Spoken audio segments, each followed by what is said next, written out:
ونصلي ونسلم على رسوله الكريم أما بعد أعوذ بالله من الشيطان الرجيم بسم الله الرحمن الرحيم وعصيتم من بعد ما أراكم ما تحبون صدق الله مولانا العظيم وصدق رسول النبي الكريم أعوذ بالله من الشيطان الرجيم بسم الله الرحمن الرحيم إن الله وملائكته يصلون على النبي يا أيها الذين آمنوا صلوا عليه وسلموا تسليما اللهم صل على سيدنا ومولانا محمد وعلى آل سيدنا ومولانا محمد وبارك وسلم عليه الصلاة والسلام عليك يا رسول الله الصلاة والسلام عليك يا حبيب الله الصلاة والسلام عليك يا خاتم المرسلين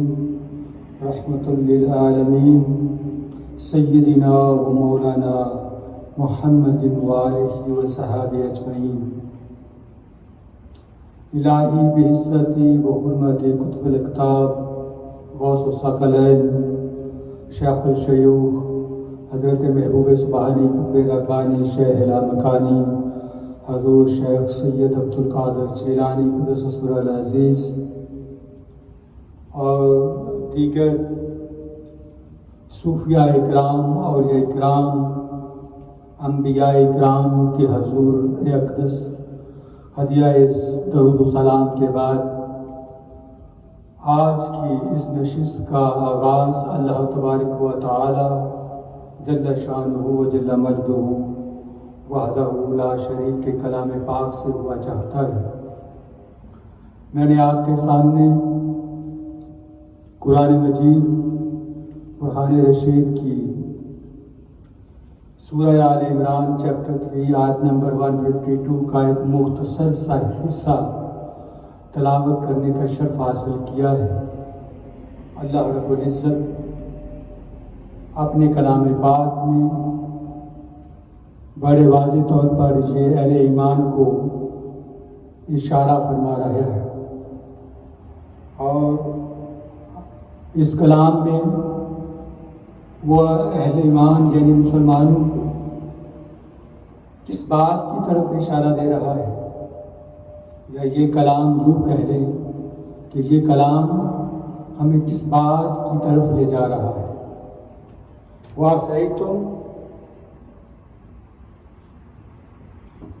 وَعَصَيْتُم مِّن بَعْدِ مَا أَرَاكُم مَّا تُحِبُّونَ، اور نافرمانی کی تم نے اس کے بعد کہ اللہ نے تمہیں دکھا دیا جو تم پسند کرتے تھے،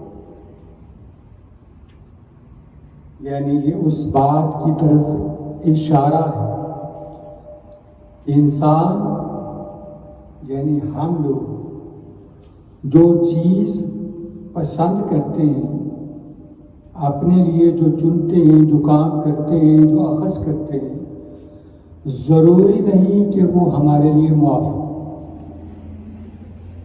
یا ہمارے لیے یوں کہہ لیں بہتر ہو۔ اللہ تبارک و تعالیٰ کی ذات کیا ارشاد فرما رہی ہے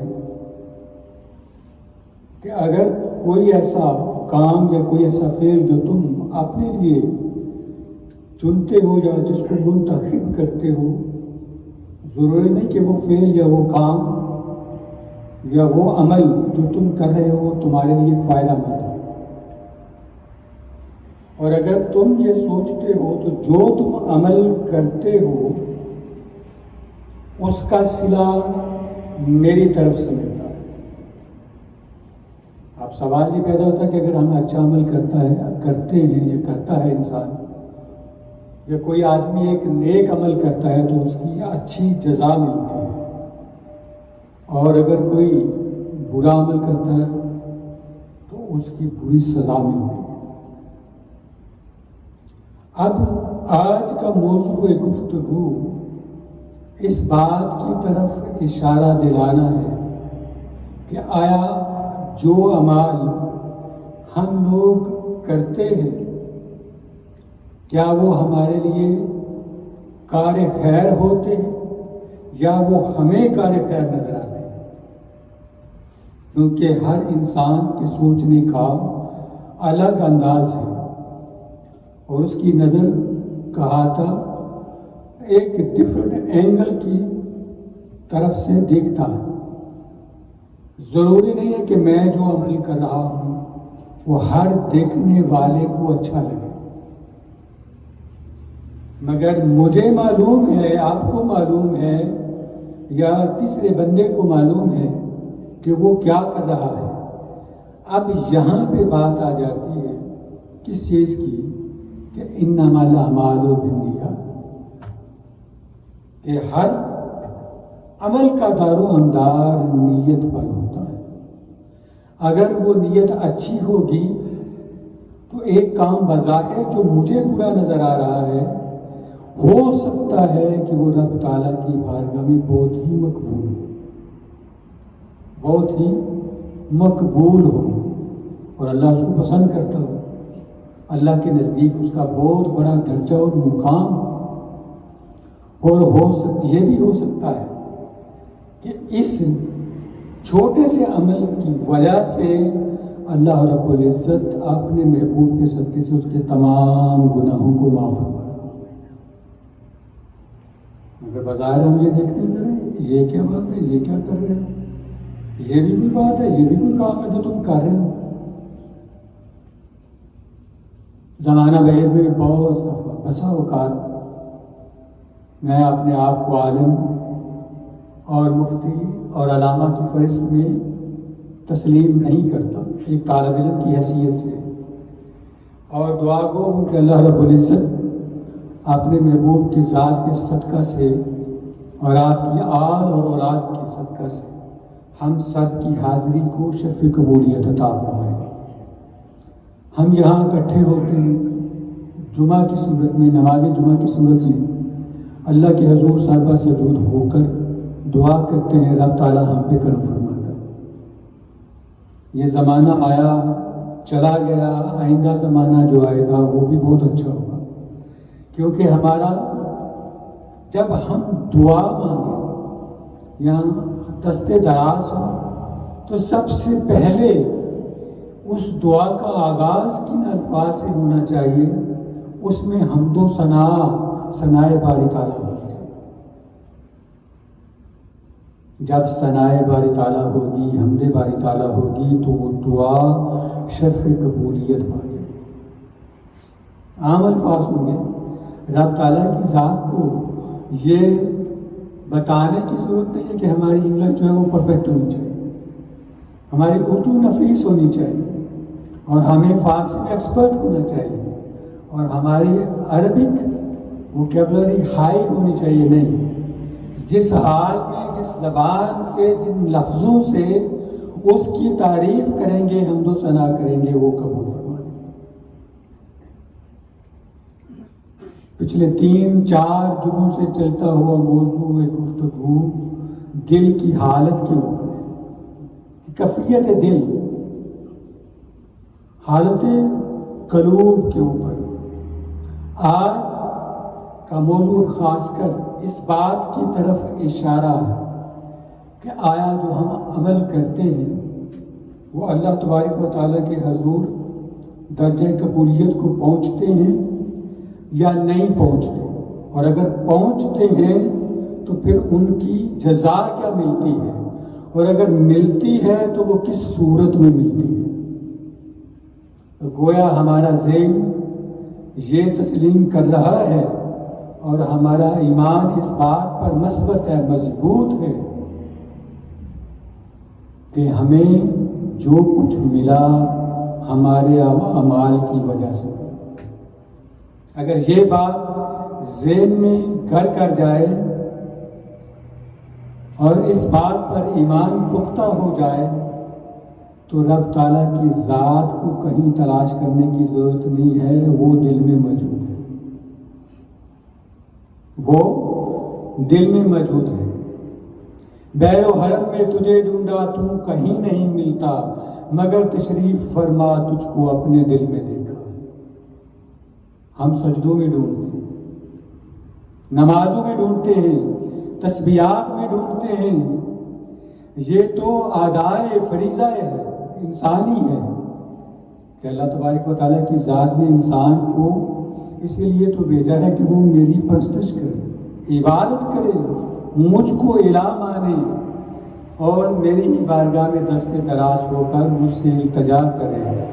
اور پھر فرمایا اس کے ساتھ ساتھ یہ بات مت بھولے کہ وہ وسیلہ میرے محبوب کو بنائے، وہ وسیلہ میرے محبوب کی ذات کو بنائے اور اس کے چاہنے والوں کو بنائے، تو ان کے وسیلے سے میں اس کو سب کچھ عطا کروں۔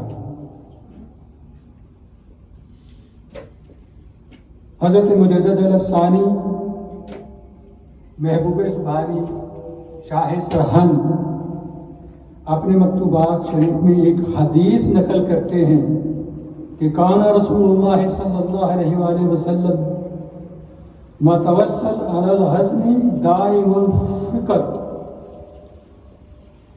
رسول صلی اللہ علیہ وآلہ وسلم نے ارشاد فرمایا کہ ہمیشہ غمگین اور متفکر رہتا ہوں میں۔ آپ نے کیا ارشاد فرمایا کہ میں ہمیشہ غمگین رہتا ہوں اور فکر کرتا رہتا ہوں۔ کس لیے؟ ایک حدیث شریف میں ہے کہ جب کوئی شخص اللہ سے محبت کرتا ہے تو غم اس کی طرف اس طرح آتے ہیں جیسے پانی نیچی جگہ کی طرف تیز رفتار کے ساتھ آتا ہے۔ یہ حدیث مصطفیٰ صلی اللہ علیہ وآلہ وسلم شیخ سرہند حضرت شیخ شاہ احمد فاروقی سرہندی علیہ رحمہ نقل فرما رہے ہیں اپنی مکتوبات میں کہ رسول اللہ صلی اللہ علیہ وآلہ وسلم کی ذات اقدس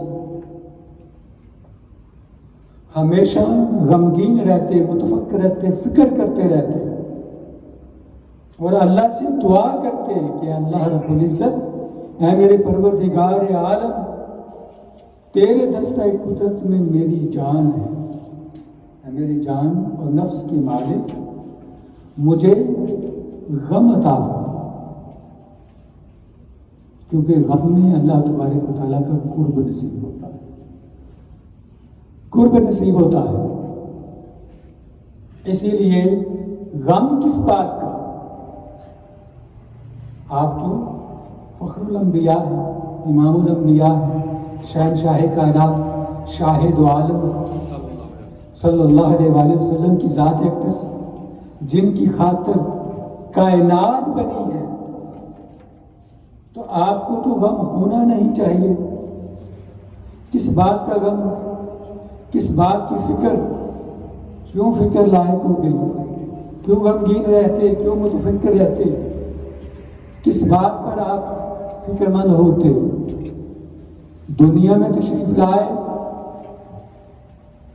تو فکر، رب تعالیٰ کی ذات نے اپنے نور سے وہ وجود نور پیدا فرمایا، تخلیق فرمایا تو فکر۔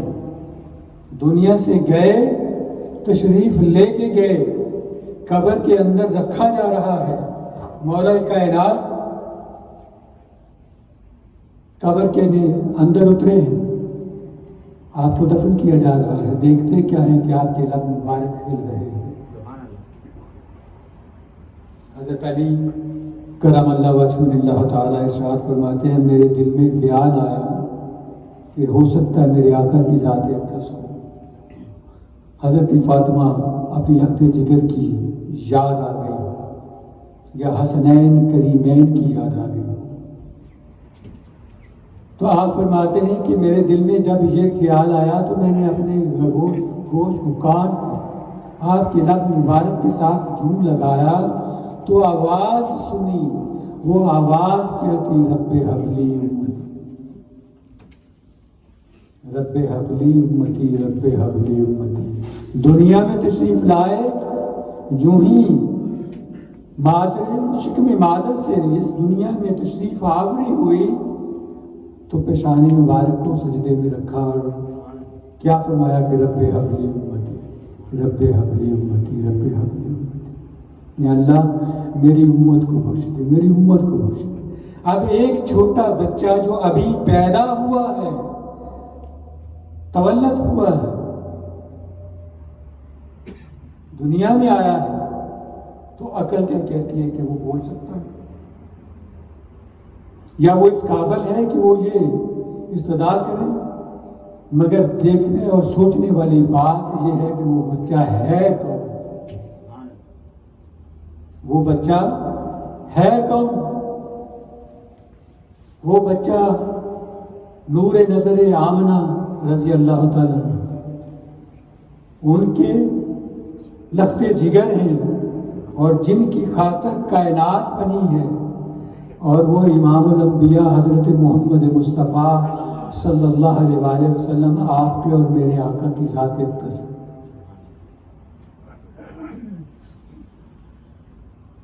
رب تعالیٰ کی ذات کا کرم، اور پھر وہ دیکھیے کہ جب دنیا میں آتے ہیں تو دل غمگین ہے، دنیا سے جاتے ہیں تو دل غمگین ہے، فکر میں ہے، اپنی ذات کا نہیں، اپنی اولاد کا نہیں، اپنی امت کا فکر ہے۔ اور امت ناتوان دیکھیے اس کی حالت کیا ہوگی۔ اتنے ہزاروں کروڑوں کا گھپلہ کرنے کے بعد کیا کہتے ہیں کہ ہم وطن عزیز کے مخلص ہیں، ہم وطن عزیز کے مخلص ہیں، ہمارے پاس اقتدار ہوتا تو ہم 1,00,000 غریبوں کے لیے گھر بناتے۔ ارے 30 سال میں کون سا تیر مار لیا تھا جو 1 سال میں اب مار لیں گے؟ اللہ تعالیٰ کی ذات نے 3 بار موقع عنایت فرمایا۔ ایک بار خطا ہوئی، جیسے میں نے پہلے عرض کیا ابتدا میں، جب کوئی عمل کرتے ہیں تو ہمیں سوچنا یہ ہے کیا یہ خطا تو نہیں جس کی وجہ سے یہ سزا بنا، یہ عمل سزا بنا۔ اور اب تعالیٰ کی ذات دیکھیے، جب کسی بندے کے اوپر مصیبت ڈالتا ہے، ہو سکتا ہے جو میں نے عمل کیا ہو اس کی سزا دے کر گناہوں کو معاف فرمانا چاہتا ہوں۔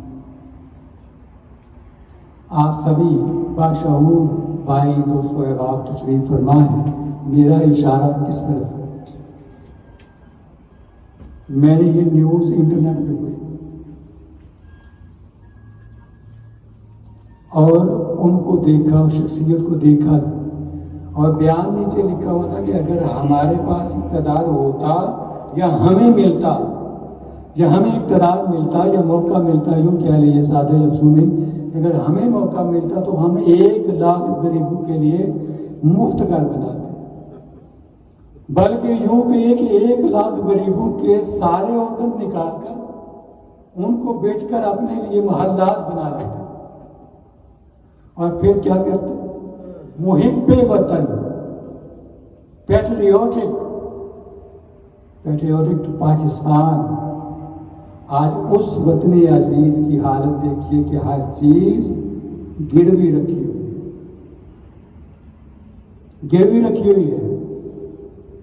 ایک گروی رکھنا اور ایک لیز کرنا یا ان کو کانٹریکٹ دینا، 2 ڈفرنٹ چیزیں، 2 ڈفرنٹ چیزیں ہیں۔ گروی یہ ہے کہ میں نے اتنا قرض اٹھا لیا ہے، باپ دادوں کے اوپر اتنا قرض اٹھا لیا کہ ان کی کمر ٹوٹ گئی، اب باپ دادے تو چلے گئے، پیچھے ہے نہیں، اپنی اولاد کو سنوار دیا پاکستانی۔ ابھی عرض کرتے ہیں یا رسول اللہ صلی اللہ علیہ وآلہ وسلم، میری جان آپ پر فدا ہو، میرے ماں باپ آپ پر قربان ہو، میری بیوی کی طبیعت بہت سخت ہے، اگر کوئی گھر میں مہمان آ جاتا ہے مجھ سے بہت بد کلامی سے پیش آتی ہے کہ یہ کیوں آیا، کس لیے آیا، بن بلائے ہی آ گیا، روزانہ آ جاتا ہے، میں روٹیاں بنا بنا کر، کھانا بنا بنا کر تنگ پڑ گئی۔ آپ نے خاموشی اختیار کی، کچھ دیر توقف کے بعد فرمایا اپنی بیوی کو جا کر آج یہ پیغام دے دینا کہ میں نے رسول اللہ صلی اللہ علیہ وآلہ وسلم کی دعوت کی ہے، بلایا ہے کھانے، اور دوسری بات بتانا کہ جب میں آؤں تو کھانا کھانے کے بعد وہ مجھ کو دروازے تک سیاح الوداع کہنے آئے. اور ابھی گھر کے جا کر بیوی کو بتایا, گوش گزار کیا کہ میں نے رسول اللہ صلی اللہ علیہ وسلم کی دعوت کی. بڑی خوش ہو گئی کہ تو نے رسول اللہ صلی اللہ علیہ وسلم کی دعوت کی. ہاں, میں نے آپ صلی اللہ علیہ وسلم کو اپنے گھر میں مدعو کیا ہے, بلایا. آپ تشریف فرما ہوئے, صحابہ بھی ساتھ, کھانا تناول فرمایا, دعا کی. جانے لگے تو بیوی اور وہ خود دونوں باہر کے دروازے تک الوداع کرنے کے لیے آئے. اور دیکھتی کیا ہے کہ آپ صلی اللہ علیہ وسلم کے پیچھے پیچھے جتنے سانپ, بچھو اور جتنے جنات, شیاطین سب پیچھے کے پیچھے جا رہے ہیں, سب پیچھے کے پیچھے چل رہے ہیں. اور آپ صلی اللہ علیہ وسلم آگے. جب آپ نے اپنا قدم مبارک دروازے سے باہر نکالا نا, تو یہ سارے موذی جانور, شیاطین و جن و انس, سارے جو شیطان تھے, کیونکہ انسانوں کے روپ میں بھی شیطان موجود ہوتے ہیں, وہ سب آپ صلی اللہ علیہ وسلم کی ذات اقدس کے پیچھے چل رہے ہیں. اور آپ تشریف رکے, رک کر رخ انور کو پھیرا اور فرمایا, اے اللہ کی بندی, ہر آنے والا اپنا نصیب لے کر آتا ہے اور اپنا نصیب کھا کر جاتا ہے, اور اس کے کھانے سے جو تمہارے گھر کی مصیبتیں اللہ اس طرح ان کو ٹال دیتا ہے, اس طریقے سے ان کو ٹال دیتا ہے. اور مہمان گویا کہ رب کی رحمت ہوتی ہے, جو گھر میں آتا ہے, ہم جو اس کی خدمت کرتے ہیں, اللہ تبارک و تعالیٰ کی ذات اس کا صلہ ان بلاؤں سے معافی کی صورت میں عطا فرما دیتا ہے. آپ یہ دعا کریں کہ جو بلائیں, جو مصیبتیں, جو جنات, جو شیاطین انسانی صورت میں ملک پاکستان کے اوپر مسلط کر دیے گئے ہیں, اللہ ان سے ہم سب کو نجات عطا فرمائے. پاکستان کے پولیٹیکل حالات بہت ہی نازک صورت اختیار کر چکے ہیں, اندرونی انتشار کا بہت زیادہ خدشہ ہے, اور آپ کی دعا کی اشد ضرورت ہے اس ملک کے لیے اور اس ملک کے لیے. وہ ملک ہمارا ماں ہے اور یہ ملک ہماری موسی ماں ہے. اور اللہ تبارک و تعالیٰ کے حضور دعا کو کہ رب کائنات اپنے محبوب کا صدقہ ان دونوں ممالک کو امن اور سلامتی عطا فرمائے. آپ سبھی جانتے ہیں کہ اگلا جمعہ جو ہوگا وہ جولائی کا جمعہ ہوگا, اور کینیڈا ڈے آ رہا ہے. ملک کی سلامتی کے لیے آپ نے دعا کرنی ہے. اتنی ہی محبت جتنی ہم اس وطن عزیز سے کرتے ہیں, دل کی خلش کو بلا کر کہ یہ ہم غیر ملک میں ہیں, نہیں, اتنی ہی محبت اس مکے سے کریں گے تبھی ایمان جو ہے وہ چمکے گا. ہم اگر اتنی ہی محبت کے ساتھ اس سرزمین کے ساتھ مخلص ہوں گے, وفادار ہوں گے, تو تبھی ہم پکے مسلمان کہلا سکتے ہیں, اصل مسلمان کہلا سکتے ہیں. تبھی ہم پاکستانی ایک مضبوط قوم بن سکتے ہیں. تو ضرورت کس سمجھ کی ہے کہ وہ پاکستانی قوم جو 1965 کے اندر جس کے پاس گرین کارڈ, گرین پاسپورٹ ہوتا, کسی بھی دنیا کے ایئرپورٹ پر اترتا, وہ اس کو اٹھ کر سلام کیا جاتا. اور آج وہ یہی قوم ہے کہ جس کے پاس پاکستانی پاسپورٹ ہوتا ہے, اس کو امیگریشن والے کہتے ہیں گو آن دا سائڈ پہ, we need to talk to how much money you have, for how long you came in, and first of all اس کا ویزا چیک کر دیا جاتا ہے. اصل ویزا ہونے کے باوجود کہ کہیں نقلی ویزا تو نہیں لے کر آ گیا. یہ میرے ساتھ ہوا, میرے خود کے ساتھ. فرسٹ ٹائم جب مجھے لمیٹڈ امیگریشن ملی اور لندن ایئرپورٹ ہیتھرو کراس کرتے ہوئے Canadian flight AC 855 Air Canada کی, جو 150 پہ چلتی ہے وہاں پہ، اس کا ایک ہی اسٹینڈرڈ ٹائم اور ایک ہی فلائٹ آتی ہے، اس پہ جانے کے لیے لائن لگی ہوئی، تو وہ کبھی ایسے دیکھتی ہے اس کو پیپر کو، کبھی ایسے دیکھتی ہے. تب پیپر ملتا تھا نا، اس کے اوپر تصویر نہیں ہوتی تھی، کہ لمبا پیپر ہوتا ہے امیگریشن کا، تصویر نہیں ہوتی. جب اس کو لائٹیں لگا کے دیکھ رہی ہے، کبھی اس کو یہ کر رہی ہے، کبھی میری طرف دیکھتی ہے، مجھے سائڈ پہ نکالتی ہے. سائڈ پہ نکالنے کے بعد کہتی ہے کہاں جا رہے ہو؟ بھائی میں کینیڈا جا رہا ہوں.